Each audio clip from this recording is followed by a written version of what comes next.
Hi, my name is Bethany. My name's Carl. And I'm Jack.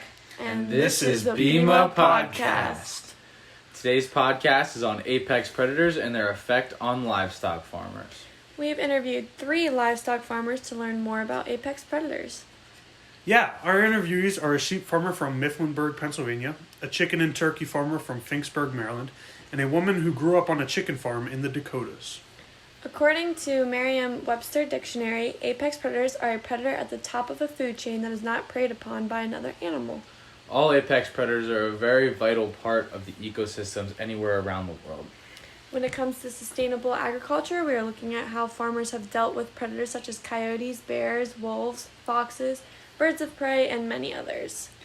Farmers have been dealing with this issue of apex predators for years and years, and that's what our research is based around. We intentionally interviewed farmers from various different backgrounds. We had farmers from 3 locations around the United States, as well as 3 different time periods in which these farmers are operating, the 50s, the 80s, and present. Our first interviewee, Jeannie Erickson, hails from Big Sky Country, and I had the pleasure of talking to her about her experiences of growing up on her father's chicken farm during the 1950s. Erickson had an immense amount of information to share with me and was one of the more interesting interviews I've ever conducted. I never heard about what the situation was like in the farming industry out west, so I'm excited to hear about Ms. Erickson's interview. Roll the clip. Predators we had were porcupines and coyotes. Okay. That was what we had trouble with, and they were a constant problem. Right. Okay. But they got into, mostly with them, it was getting into smaller animals, so that they would get into chicken coops. Okay. That was kind of there were periods of the year when that was, you'd hear the rustling going on in there, and that's what was happening. Wow, that's really interesting. I'd never really thought of porcupines as being predators, given that they have all those quills. I thought they were more of a prey animal. So it's really interesting to hear that they actually prey on some agricultural livestock. Yeah, so hearing that and all of the different animals that are around, it's really going to be interesting to see what kind of measures that they took to protect their livestock. They're close. But the fact of the matter is, the wolves and the coyote, the wolves are not going to come in.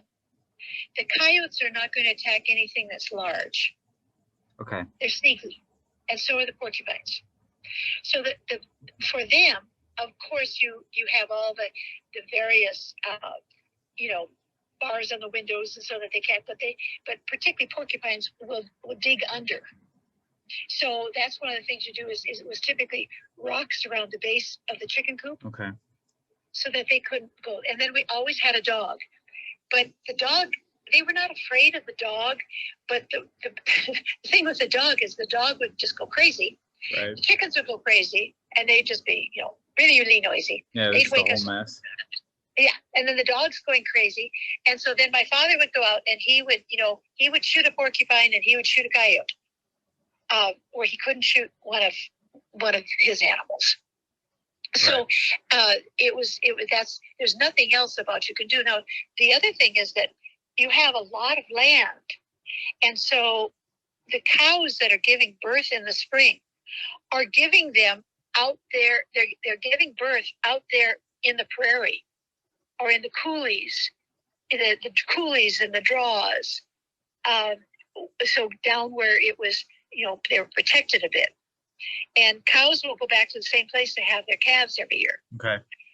But you're talking about a long ride. You're talking about miles. So you don't my dad would go, he wanted to be there as much as he possibly could.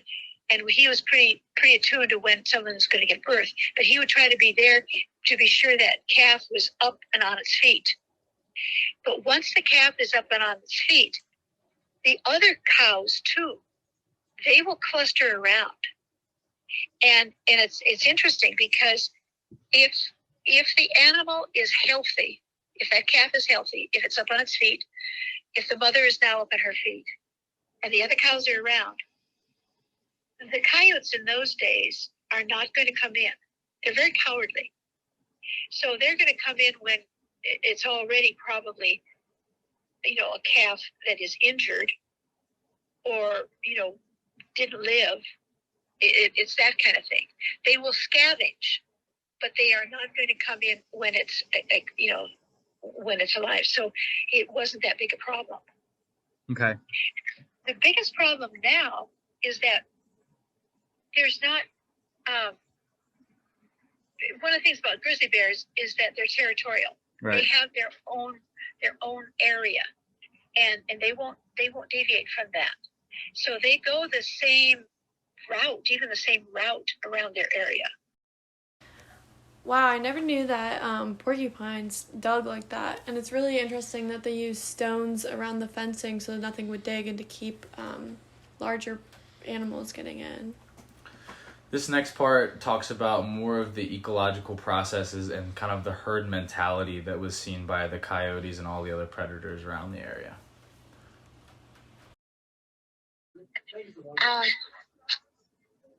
It was not as bad an issue as it is now when things are so much more populated. Mm-hmm. Where I live now, there's a lot of rural area around it, and we have a real problem not only with grizzlies, but we have a real problem with mountain lions. And the mountain lions are actually more frightening because they don't give any warning. Right. So, and of course, people blame wolves, but the fact of the matter is the wolves are not as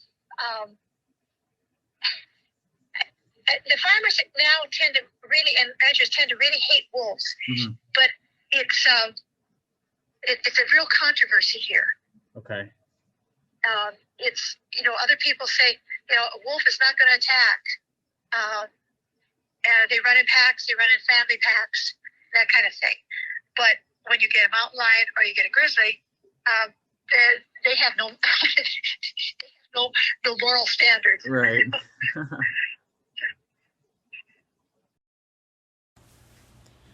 It's really interesting to me to see that all these predators, despite being in the Dakotas in the 50s where there's plenty of space to roam really wherever they want, that they still take these very specific paths and follow the same patterns year to year.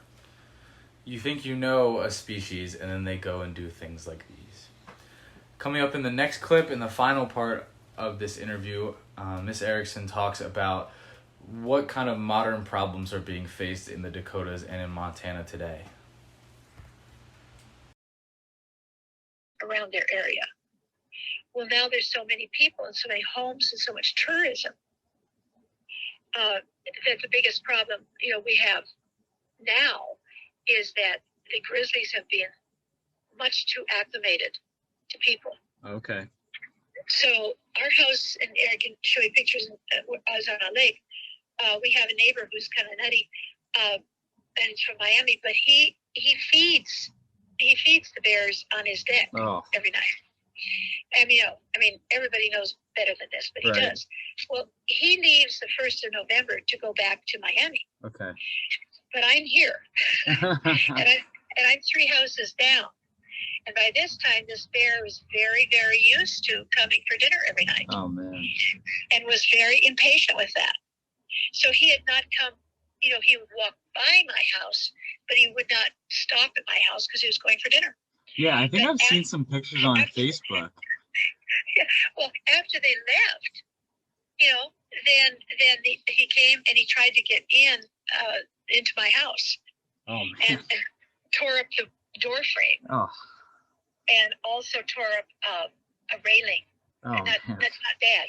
But he was his expectation. So then I called Fish and Game, and they came out and set a trap, and they were able to trap him and take him back up into the glacier area. Okay, well, that's good. Well, probably not a really good solution. It's a try. But the fact is, I can practically guarantee you he will be back this summer. Wow. Thank you again, Miss Erickson, for taking the time to talk to us about your experiences. It was really cool to learn about a totally different area than just the local Maryland, Pennsylvania farming that we've been learning about recently. I thought the same thing. It seems like a totally different world over there. The wildlife there is so particular and a lot more different than what we have seen here. Did you guys see the contrast in what kind of ecosystems are being dealt with out there, as opposed to the more local places? I really did. I thought it was one of the bigger takeaways of the interview. That leads us in to one of the differences in our interviewees, as the last one is from the late 50s and the next one that we have lined up is from present time.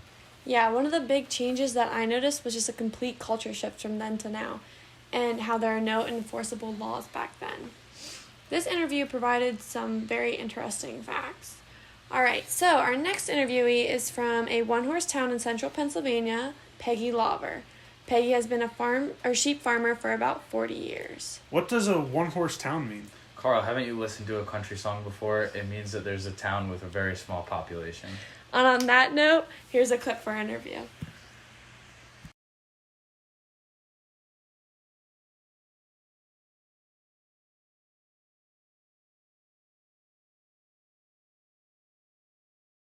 And then, do you feel that there are any laws in place to help protect you and your livestock? Like against or for shooting predators, getting rid of them, or anything? There are dog laws. I was attacked this year by dogs. Oh, And- really? Yes. Which is considered among the sheep people, among my shepherd friends. Yeah. They consider, in the east, in our area, the biggest predator, the biggest problem is dogs. Oh, wow. Yeah, 3 husky mixes, I think they were all mixed, came in, and yeah, it was pretty terrifying. I'm still pretty traumatized. Oh, wow. And because I was traumatized, what we did is Elk has lights everywhere at night. Lights. And they're mostly motion lights, so when anything comes near, the whole place lights up. Oh, wow. And we did have a siren at one point, but it got so annoying to us because a rabbit could set it off. But yes, that dog attack was very traumatizing. Oh, wow. Did they kill sheep? How many? Or They took down 2 sheep. They had 1 sheep pinned. I heard the ruckus and got there. They were pets, so I just started, didn't even think. I just started going, there was a broom, and I just started going at them with a broom. And they did move away. Yeah. And then I got the neighbor who came over, and together we were able to push them into, corral them, and then they had their phone number, and I called the owner. Oh, wow. And then the police got involved. And in answer to your question, there are laws. The police came and said, you can have them put down. You know that the owners can be arrested. There are definitely laws in place for dogs. Okay. So after our interview, Peggy and I actually walked her farm and she showed me the sheep, and she actually talked more about what she did, and she's a shepherd. She used to butcher her sheep and sell the meat, but now they've come more as pets. She has 14 of them. She knows all their names. They all come running to her. And so they're now pets. So the dog attack that was talked about in the clip was more traumatic to her than anything business related. That's really interesting. Kind of crazy to think that in this scenario, dogs would be the biggest issue, just given her circumstances and just like location of farm. I know in Pennsylvania there can be some bigger apex predators, maybe coyotes, things of that nature. So it was cool to hear that she didn't have those problems and didn't have to put any new things in place to prevent those issues. Yeah. She talked about how she used to have sirens and motion light things like that, but she said that bunnies would set it off and other dogs or just her sheep would set it off, so they got rid of it. So they really don't have any protection other than her 4-year-old yellow lab. Yeah, and I know you said that yellow lab was a little bit more on the domesticated side, Yeah, a little rather than the working type of dog. tubby gal. So whatever happened to the huskies that came and attacked her sheep? Do you know? So, as she said in the interview, the police got involved and they said that she could charge the people or she could have the huskies put down, but she's a big animal lover. She did not want to do that, so she gave the owners 2 weeks to either build their like a fence up higher because they did have a fence. The Huskies either dug through it or jumped over it. I'm not sure exactly, but they got out of it. So she said either reinforce that or give them new homes, and she also charged them for the price of the 2 sheep that were killed. So it seems like there's not as many laws that she's dealing with surrounding apex predators generally, but rather dealing with the circumstances of a dog attack and using those dog laws to protect her sheep. Yeah.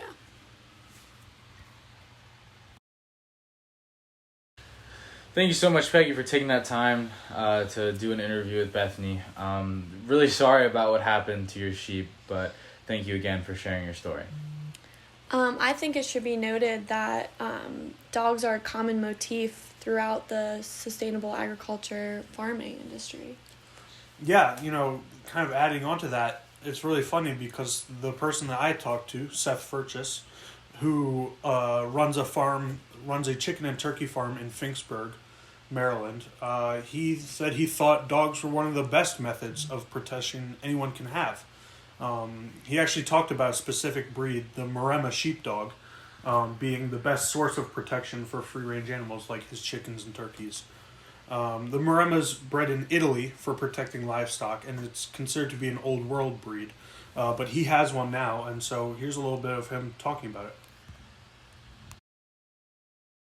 The dog is really the predator, what's keeping the predators back.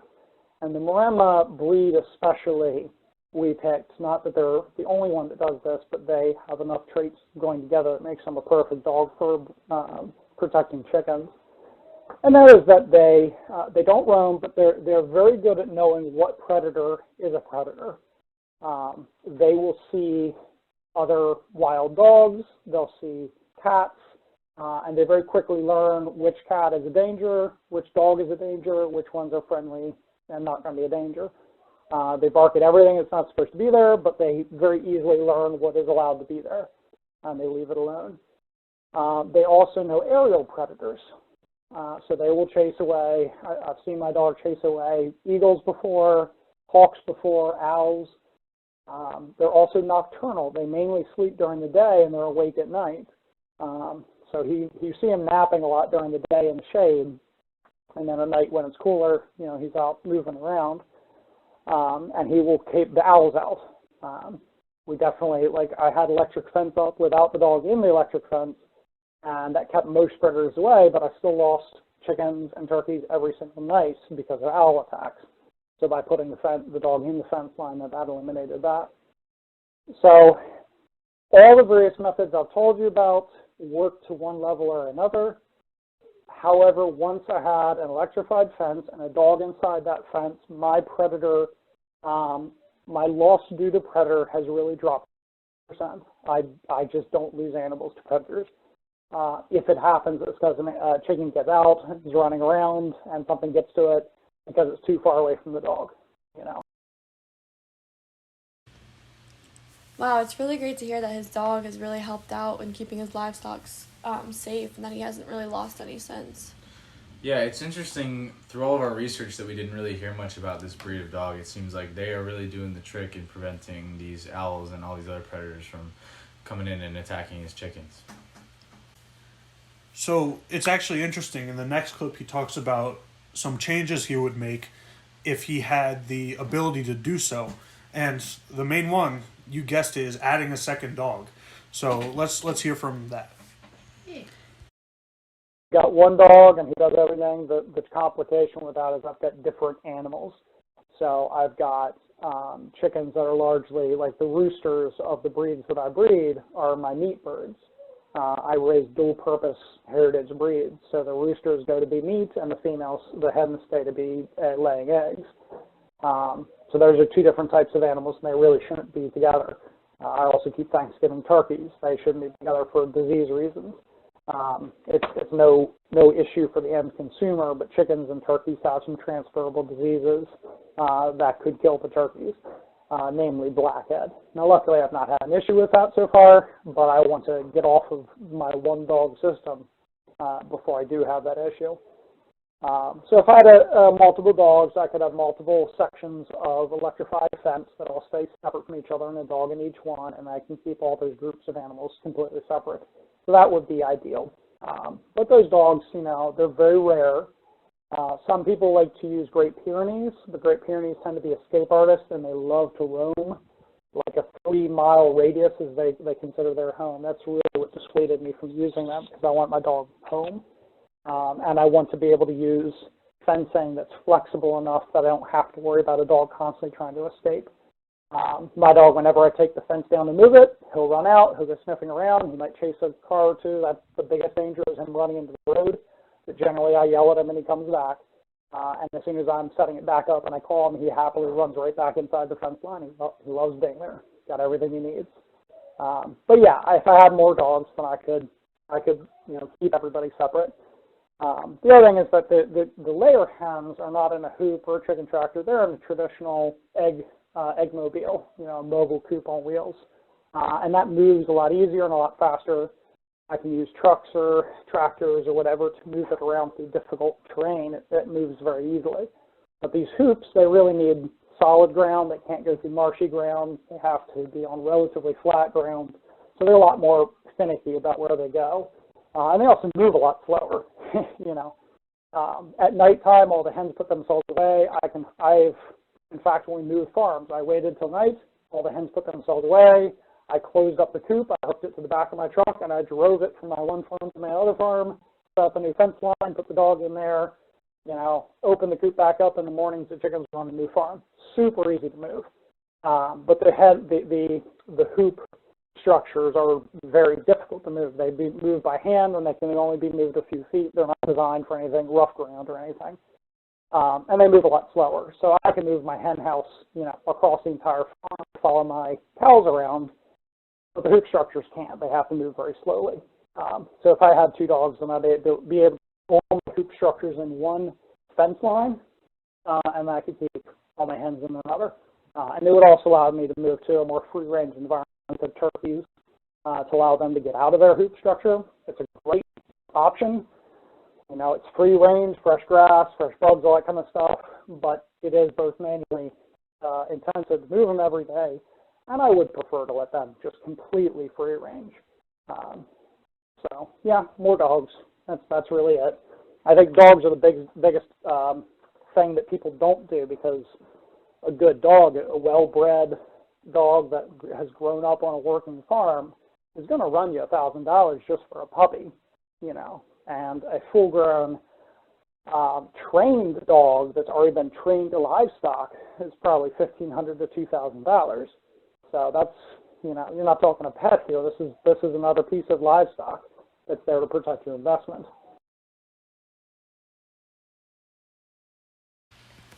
Well, in my opinion, everyone should have more dogs, so I think that's a great idea.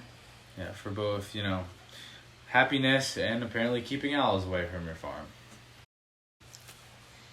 So Seth also told me about the methods he uses to keep his chickens protected with physical barriers when they're out in the fields. He uses a tractor cage, which effectively serves as a mobile enclosure. Half is covered for protection from the elements, and the other half is only covered with a thick chicken wire to protect from aerial predators, but allow exposure to the sun. So this is one of the methods that you would think that you would see more often, other than dogs. So with that being said, let's roll the next clip.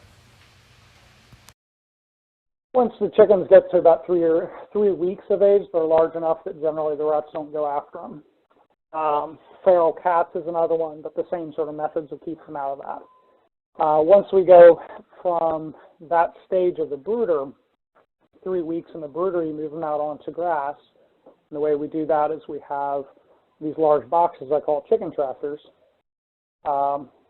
And they have a larger gauge of wire on them that's really designed to keep other larger predators out. It's a large box with no bottom. It's about 2 feet tall. I build mine 10 foot wide and 12 foot long. So there's no bottom to it. Half of it is solid metal or some type of material that's solid. And the solid The reason it's solid is it keeps out the sun, it keeps out the rain. It's just a solid protection from the elements in general, and the chickens can go underneath of that to get out of the sun and the rain. And then the other half of it, so 6 by 10 feet, is entirely wire mesh, and that's so they have full access to the sun. They have access to it's really just having access to the sun that gets them the vitamin D that they need. Like every animal gets vitamin D from the sun. And that's really important. That's what a lot of animals in enclosed housing don't have.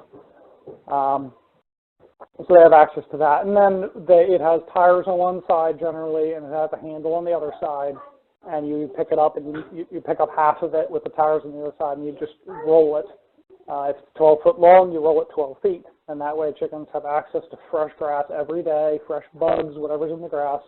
And then, protection from the elements, protection from the animal, the predators, but still they're in a, fully outside environment. So they're considered fully outside.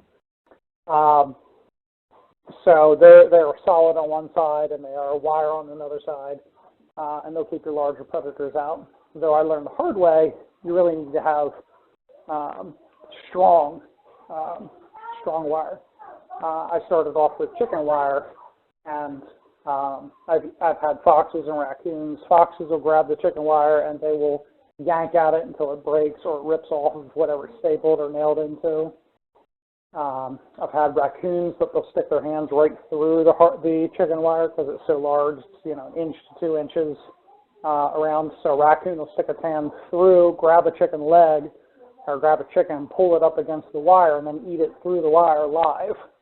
So I'll come out the next day and I'll see a chicken that's missing a leg, or a chicken that has a major muscle group that's been gnawed off of it. So it's pretty horrendous what you can find out there. So you slow them down by going to a thicker gauge of wire. You slow them down. You keep the foxes out, and then you go to a smaller hole, and that'll generally keep the raccoons out. But it's amazing what they'll do. The next thing that they'll do is they'll come up to the edge of your chicken tractors and just start digging under. A fox, again, would have to dig all the way under, so big enough hole for itself to get through, which it can do in a matter of a couple of hours. Easily it can do it in a night. And the second thing is that a raccoon, for instance, or a possum would only have to dig a big enough hole to get its hand through. So what we did is we started with the chicken tractors, and then what we do is we just leave like scrap lumber, stuff that was half rotted or just didn't have a use, but was different lengths, and we'd let that sit on the top of the chicken tractor. And then what we do is we'd fill in holes. So out in the field you've got contours, and generally a predator will look for a hole that's already started, so a place where the chicken tractor is slightly off the ground due to a dip in the ground, and they'll start there. It's less work. They're intelligent like that. So we would take boards and we'd put it against those. And they're either generally not strong enough or not smart enough to move the board, even if it's a smaller board, so they'll just start digging a little bit further away. And that just makes it take longer. Thanks, Seth. That was a lot of great information. So as we've heard from all of our interviews, there's a lot of different ways to prevent apex predators from hurting their livestock and basically their livelihoods in general. Looking at Ms. Erickson's situation from the 50s and 60s, you could see that there wasn't a ton of laws in place to prevent any apex predators, or the way that you could prevent apex predators. They basically just took all action in their own hands and took care of the apex predators that way. Yeah, and then when looking at Peggy's situation, it was not apex predators that we were thinking about. In the beginning, we thought it was going to be coyotes or something like that, and it turned out to be just domestic dogs. But good thing is there are laws in place for her, and she was able to get everything taken care of, and sounds like she hasn't had problems since then. And for Seth, he had a lot of losses before he got his dog, but then when he put the investment in to get his dog, his problems have decreased significantly to the point where it's only when a chicken gets out that there's really any issue.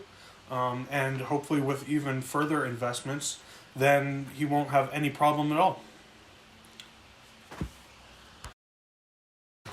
Thank thank you again to all three of our interviewees for making this podcast project possible. Yeah, we definitely expanded our knowledge on apex predators and their effects on any livestock farmers. Well, with that, I think we're out of time. Hope you enjoyed our podcast. Thanks for listening to The BIMA Podcast.